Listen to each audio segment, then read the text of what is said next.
अस्सलाम वालेकुम हुजूर, मेरा नाम नाज़िया रहमान है, मेरे पापा का नाम कलीम रहमान है, अब्बा का नाम क्या है?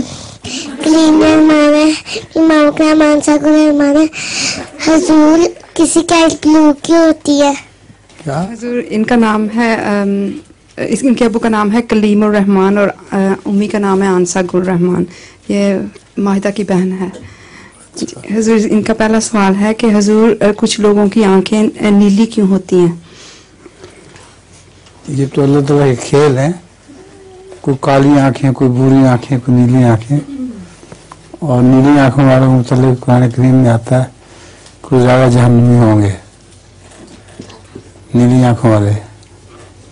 फिर जो यूरोपियन आंखें हैं अक्सर नीली, ये जहन्नमी है अक्सर। कभी कभी ब्लू कलर आइज भी होती है।